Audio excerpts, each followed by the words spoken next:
2020년도에 어느 군에서 휴가 나온 청년 성도가 다니던 교회에 갔습니다. 군에서 여러 가지 스트레스로 우울증이 온 것을 호소했습니다. 그때 목사님이 몸속에 악령이 있다 하여서 붙잡고 안수를 하고 금식을 요청하고 물도 마시지 못하게 하고 심지어는 구역질을 유도시키고 안찰이라고 폭력 비슷한 것을 행사하다가 결국에는 사망하는 사건이 있었습니다. 결국에는 그 목사님은 구속됐죠. 이 사건은 오늘날 많은 신앙생활의 주변에서 간간히 일어나는 사건 중에 하나입니다. 왜 개신교회에 이런 일들이 가끔 일어나느냐? 정신병과 귀신 들림을 구분하지 못했기 때문이죠. 교회에서 이런 일을 하는 이유는 바로 성경에 이런 이야기들이 많이 쓰여져 있기 때문입니다. 오늘 본문도 거라사에서 군대를 축출하는 그런 기사와 관련된 거죠. 그리고 예수님께서 제자들을 세우실 때도 귀신을 쫓는 권능이라고 분명히 말씀을 하셨습니다. 오늘날 하나님께서 하나님의 나라를 확장하는 우리 개신교 기독교인들에게 이런 이야기를 어떻게 받아들여야 건강한 교회와 성도 생활이 가능할까요? 오늘 본문을 통해서 그것을 함께 나누기를 원합니다. 먼저 본문을 이해하기 위해서는 이 마가복음에서의 본문의 위치를 이해할 필요가 있습니다.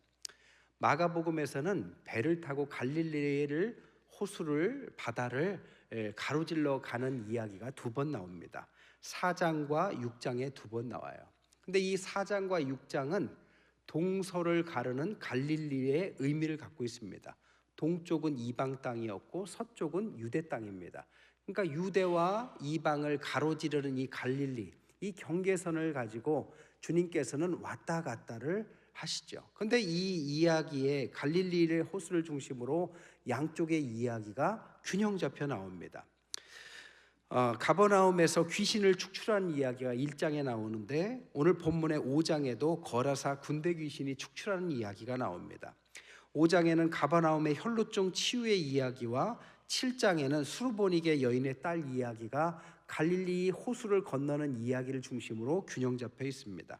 또한 6장의 오병이어와 8장의 칠병이어도 6장에 나오는 갈릴리 호수를 걸어서 건너는 예수님의 이야기를 중심으로 균형 잡혀 있습니다. 그러니까 정리하자면 예수님께서는 귀신을 축출하고 병을 고치고 급식으로 이적을 일으키는 것을 동에서만 서에서만 한 것이 아니라 동과 서에 유대 땅과 이방에 동일하게 균형 잡히게 하셨다라는 거죠. 이것은 인종과 문화와 종교를 넘어서 바다를 건너서 하나님의 나라를 균형 있게 확장하려는 예수님의 어떤 선교적인 모습을 보입니다. 예수님은 유대인들만 혹은 이방인들만 선교한 것이 아니라 그 경계를 넘나들면서 똑같이 행동하셨다라는 것이 이 이야기의 배경이죠. 주님은 구별하지 않습니다. 우리는 구분할지라도 주님은 동서양을 구분하지 않고 이방인이라 할지라도 유대인들과 똑같은 일을 벌이셨습니다. 그러면서 이 갈릴리를 건너가실 때 일이 있습니다. 풍랑이 일어납니다. 그러면 꾸짖고 가십니다. 바다에 배가 없습니다. 그러면 걸어서라도 가셨습니다. 이렇게 경계를 넘나서는 모습, 선교적인 모습 속에서 오늘 거라사 이야기가 나오는 거죠. 오늘 이야기는 이방의 대표적인 갈릴리 동편이었습니다. 10개의 이방 도시인 데가볼리, 데카라는 십과 폴리스라는 도시라는 말의 합성어인 데가볼리 10개의 이방 도시 중에 하나였던 거라사 지방에서 일어난 일입니다. 거기에 보면 군대 귀신에 쌓여있는 사람이 있습니다. 9절에 보니까 내 이름은 군대니 많은 내게 우리가 많음이다 라고 군대라는 단어를 쓰죠. 이 귀신의 이름인데 이것의 군대의 원어가 레기온입니다. 레기온은 로마 군대의 여단급 5천에서 7천 명의 군대를 이 군대 레기온이라고 말을 했죠. 그러니까 이 말을 뜻하면 군대와 같이 많은 귀신이 있다는 뜻이기도 하지만 군대가 주둔했던 거라사 지방에 이 군대 귀신이 있었다라는 것을 말하고 있는 것입니다. 2절 3절에 보니까 그 군대 귀신 쓰인 사람은 무덤 사이에 거처했다라고 나옵니다.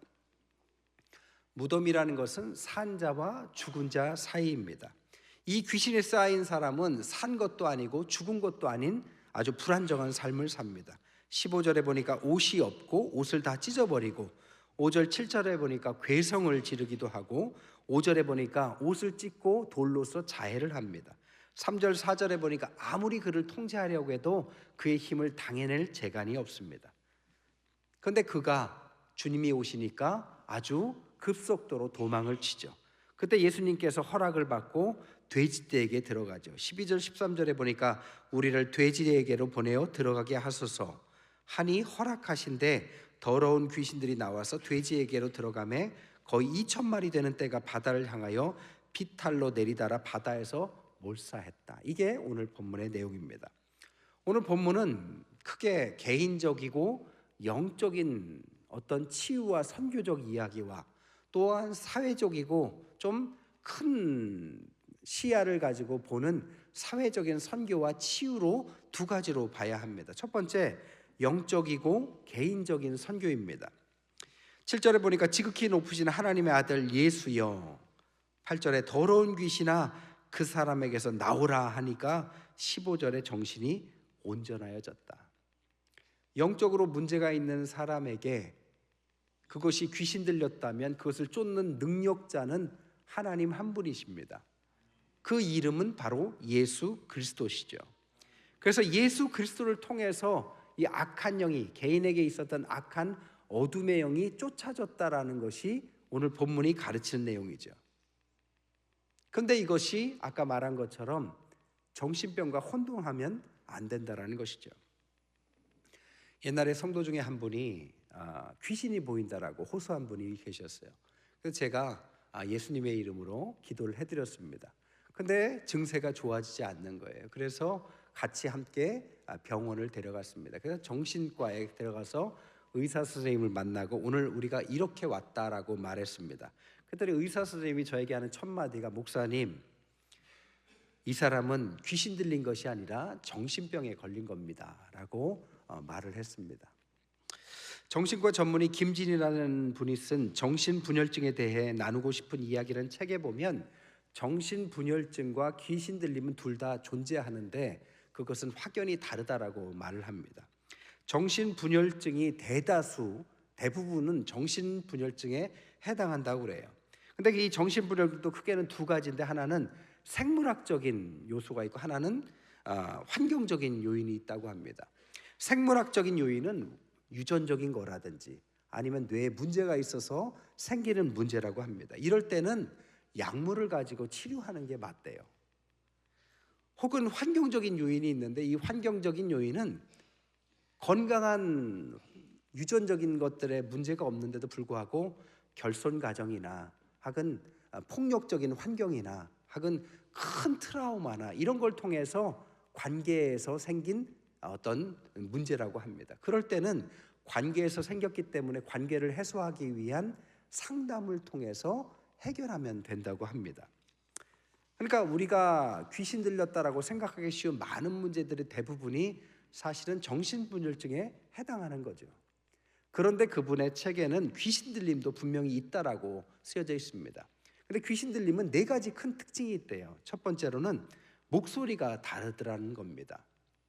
두 번째로는 초능력을 보여준대요. 오늘 본문에서도 아주 괴성을 지르는 장면이 나오죠. 그리고 쇠사슬로 묶었지만 그것을 실처럼 끊어버리는 통제할 수 없는 힘을 보여주죠.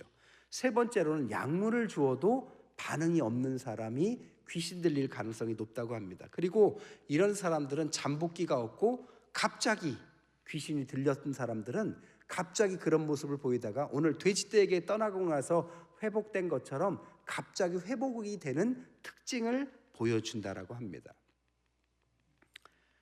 여러분 주변에 목소리가 아주 크거나 힘이 아주 센 분들은 조심하시기 바랍니다.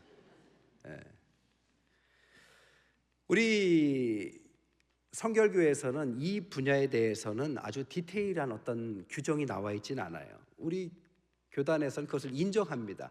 그리고 나서 귀신 들린 사람을 쫓았다라는 증세 보고도 많이 일어납니다. 그런데 우리는 그것을 신유라는 연장선상에서 함께 기도하고 나은 경우 혹은 그렇지 못한 경우도 종종 있습니다. 그런데 카톨릭에서는 이것을 법률로 규정해 놨어요. 교회법 1172조에 보면 교구에게 허락받은 신부의 구마의식이 허용됩니다.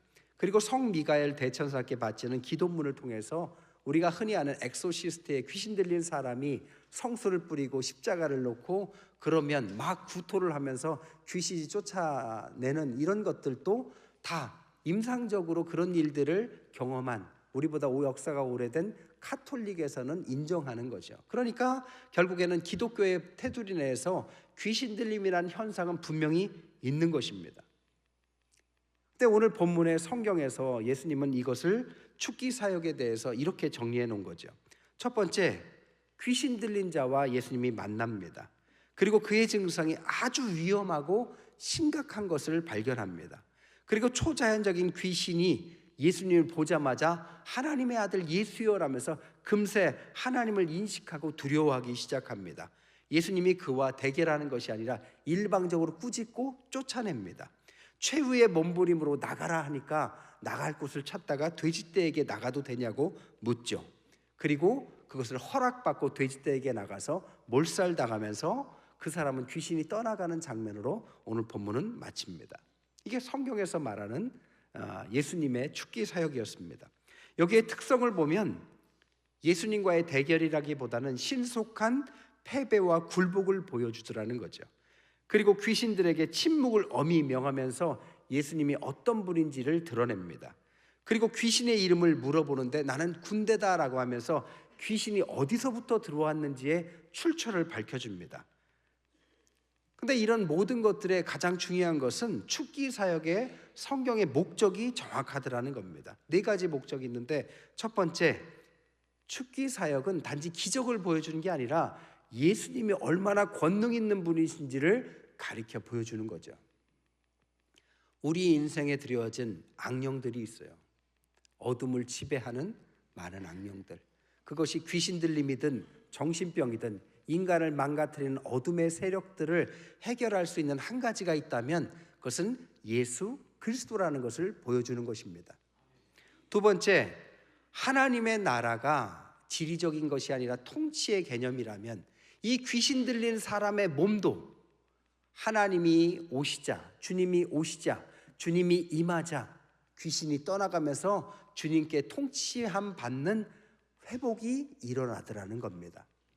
세 번째, 창조 세계가 더럽혀진 흑암의 권세에 있는 사람, 무질서하고 더럽고 막 사람이 통제할 수 없는 무질서의 사람이 예수님이 함께 하시고 하나님의 빛이 임하자 창조 질서가 회복되고 건강해지고 단정해지고 그리고 질서를 따라 살아가는 건강한 삶으로 회복되더라는 겁니다. 그리고 네 번째, 이 모든 것들은 복음이 어둠의 세상을 뜻하는 이방 세계로 전해지면서 이 이야기가 나온다는 겁니다. 정리하자면 성경에서 말하는 축기 사역은 아주 신기한 귀신의 축출의 기사가 아니라 하나님의 나라의 확장의 일부로서의 이야기라는 거죠. 즉 바꿔 말하면 하나님이 없는, 주님이 없는 세상은 어둠이 드리워진 세상입니다. 그곳은 귀신 들려서 무질서하고 타락하고 자기 멋대로 통제받지 못하는, 그래서 산 자도 아니고 죽은 자도 아닌 삶을 살아가는 사람들에게 하나님께서는 그곳까지 아주 열심히 가셔서 그들을 회복시키시고 이 이방 땅들을 하나님의 나라로 만드는 일에 이러한 일들이 일어난다라는 것이 오늘 본문의 개인적이고 영적인 첫 번째 이야기입니다. 두 번째, 오늘 이야기를 개인으로 국한시킬 게 아니라 조금 더 확대해서 사회적으로도 볼 줄 알아야 합니다. 얼마 전 1000만을 돌파했던 파묘라는 영화가 있었죠. 이 파묘는 귀신을 다루는 이야기지만 본분들은 알겠지만 이것은 친일파라는 사회적 이슈를 다루는 영화였습니다. 마찬가지로 오늘 본문도 한 사람, 거라사에 귀신 들린 사람의 이야기지만 그에게 이것을 임하는 것은 그와 함께 있었던 그 시대상을 이 사람을 통해서 보여주는 것이죠. 기원후 1세기 로마의 헬라 도시에 있던 이 거라사는 이 헬라 사람들이 무역을 하고 비즈니스가 활발했기 때문에 많이 살고 있었습니다. 이방 도시의 전형이었어요. 그곳은 그들을 지켜내기 위해서 로마의 군대가 주둔했던 주둔지였습니다. 그러니까 수많은 군대, 레기온이라고 표기됐던 군대가 주둔했던 주둔지입니다. 그런데 왜 이들에게는 이 돼지떼라는 것이 나올까요? 여러분, 유대인들은 돼지를 먹습니까? 안 먹습니까? 먹지 않습니다. 발굽이 갈라졌기 때문에 먹지 말라고 해서 안 먹죠. 먹지도 않는 것을 지금 때로 목장처럼 그들을 키우고 있는 거죠. 왜요? 헬라 문화 속에는 이 돼지가 중요하기 때문이죠. 돼지는 이방 제사의 가장 중요한 제물이었습니다. 우리나라에서도 고사를 지날 때 돼지 머리를 놓죠. 마찬가지로 이 헬라 문화에서도 제사를 지낼 때 이 돼지를 사용을 했습니다. 그리고 그들은 실제적으로 돼지도 많이 잡아먹었습니다. 그래서 유대인들이 그들에게 헬라 문화에서 살기 위해서 돼지를 기르면서 먹지도 않지만 이방인에게 살기 위해서 식민지 경제로서의 돼지를 키우고 있었다는 것이 우리가 읽어야 될 행간의 문제였습니다. 그런데 이 돼지떼를 통하여 예수님은 한 명의 영혼을 구원해 내고 있는 거죠. 한 명의 영혼을 구하기 위해서 한 마리 돼지를 희생한 것이 아니라 한 명의 영혼을 구하기 위해서 2,000마리나 되는 엄청난 경제적인 손실을 감행하고라도 예수님은 한 명을 구해냈습니다. 이게 우리가 봐야 될 사회적인 맥락에서의 복음입니다. 여러분, 이런 말이 있어요. 작은 악령은 눈에 보이지만 큰 악령은 눈에 보이지도 않고 경제 논리와 관련돼 있다. 우리나라 강원도 정선에 탄광촌이 있었습니다. 연탄을 쓸 때는 탄광촌이 번성했지만 이제 연탄을 쓰지 않으니까 이제 쇠락한 도시가 됐어요. 먹고 살게 요원한 시기에 그곳에 카지노를 만들면 어떠냐는 제안이 들어옵니다. 그러니까 사람들이 당장 먹고 살 게 없는데 직장을 위해서 그런 것들을 한다면 우리에게 유익이 되겠다라고 생각하기 시작해요. 그리고 이 카지노를 만드는데 교회의 목사님들이 앞장을 섭니다. 왜? 성도들이 먹고 살 게 없으니까 생활을 위해서. 그래서 앞장을 서서 동의해서 카지노가 들어왔습니다. 그리고 나서 그 마을에 있는 많은 사람들이 취직도 하고 마을에 있는 사람들에게도 경제적 혜택이 돌아갔어요. 그러니까 경제적인 논리로서는 맞는 선택이었죠. 근데 시간이 지나고 점차 문제가 생기기 시작합니다. 이 강원랜드라는 카지노는요 2000년에 설립되고 2023년에 1조 5천억이라는 매출을 일으키고 300만 명의 사람들이 한 해에 다녀가는 아주 번성한 곳이 됐지만 강박적 고객이 평균 2,000명, 문제성 고객이 1,000명, 중독 유발이 61%, 범죄율이 10% 증가, 도박 중독자 자살자가 증가하고 노숙자가 2,000명, 그리고 2차 범죄가 흔히 일어나는 곳이 되어버렸습니다. 처음에는 좋았어요. 그러나 그곳에서 도박에 중독돼서 살아가는 사람들이 노숙자가 되거나 아니면 희한한 모습으로 살아가면서 2차 범죄를 계속 일으키는 겁니다. 그러니까 경제적으로는 어떤지 몰라도 점차적으로 사람이 살기에는 위험한 도시가 됐고 그곳에서는 작은 악령이 아니라 큰 악령이 사는 것처럼 어둠에 드리워지고 폐가 망신하고 스스로 자살하는 사람들이 이곳저곳에서 중독의 모습을 보이면서 어슬렁거리는 말 그대로 유령도시로 변해버렸다는 것입니다. 심지어 그 마을에 살던 사람도 가까우니까 도박을 하다 보니까 그들도 중독이 되고 가정이 무너지는 일들이 흔하게 일어났습니다. 여러분, 경제 논리로 추구하는 선택이라는 것이 눈에 보이지는 않지만 얼마나 큰 악령을 불러오는지를 보여주는 거죠. 오늘 거라사의 군대 귀신 들린 사람을 예수님 왜 한 마리 돼지가 아니라 2,000마리를 통해서라도 구원해냅니까? 예수님은 한 영혼을 위해서 천하보다 귀하다는 것을 직접 보여줍니다. 그러나 그 마을에 있는 사람들은 그 한 사람이 구원받는 것을 기뻐하지 않아요. 18절에 보니까 예수님이 떠나갔으면 좋겠다라고 예수님을 떠나기를 간구합니다. 왜요?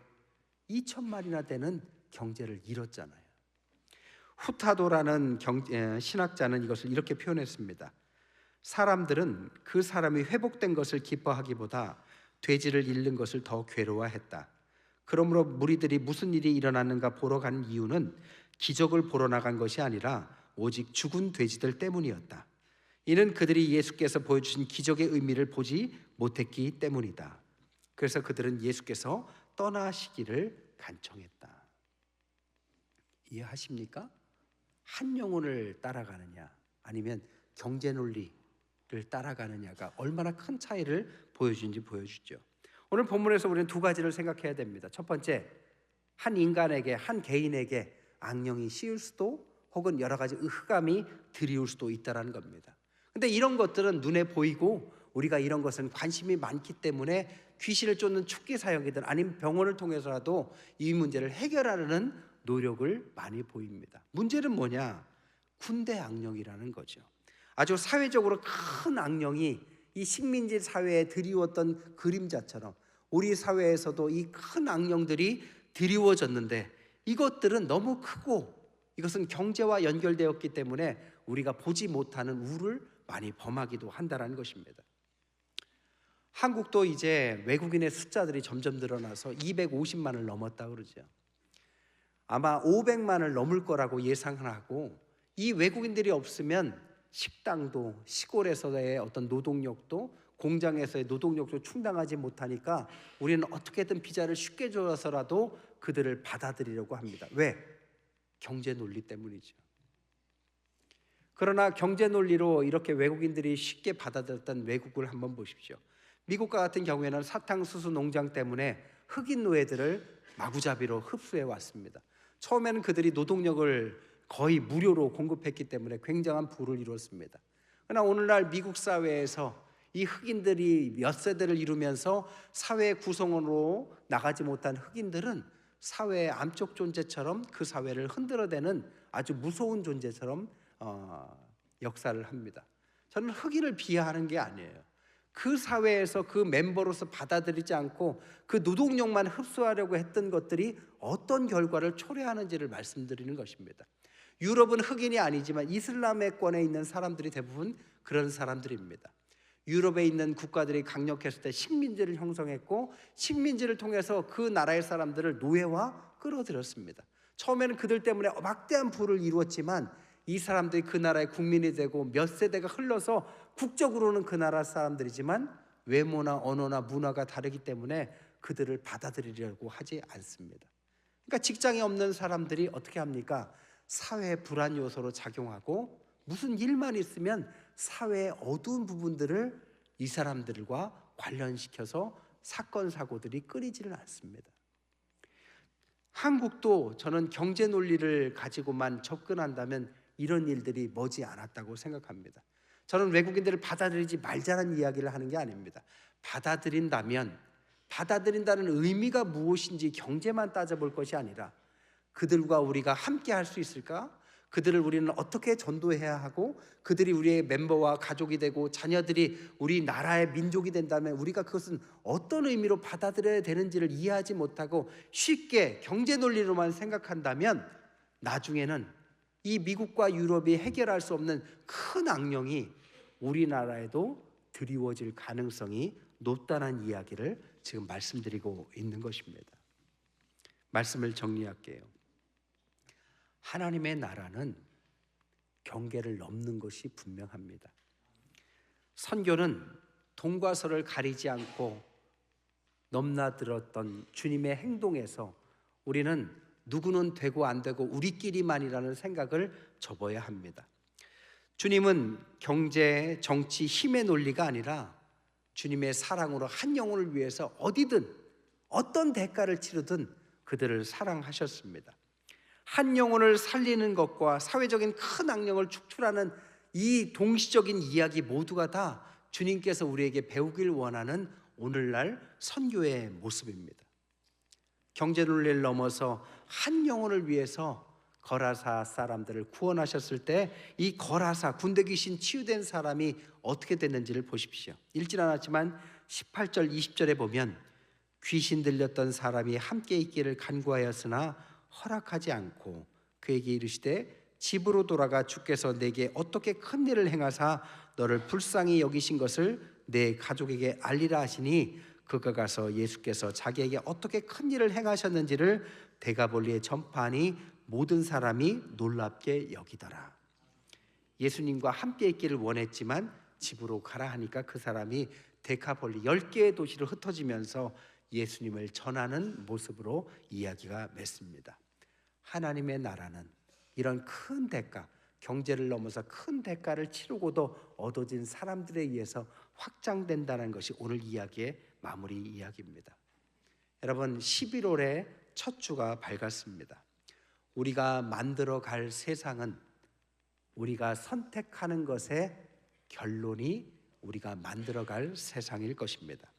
하나님의 백성이라면 우리가 어떤 선택을 해야 되고 경계를 넘는 것이 무슨 의미인지를 이해하지 못한다면 이 세상은 보이지 않는 큰 악령에 사로잡히는 종말을 향해서 나아갈 것입니다. 그러나 우리가 이 말씀을 통해서 작게는 우리 개인에게 드려진 암흑과 혹은 크게는 이 세상에 드려진 전쟁과 혹은 이 양극화로 되어진 이 어둠의 세력들을 넘는 노력을 한다면 주님의 빛이 이 세상의 종말을 조금 더 더디게 할 것이고 주님의 나라가 어디든 임하는 큰 은혜가 있을 줄 믿습니다. 그런 은혜 가운데 빛으로 살아가신 저와 여러분 되시기를 주님의 이름으로 간절히 축원드립니다.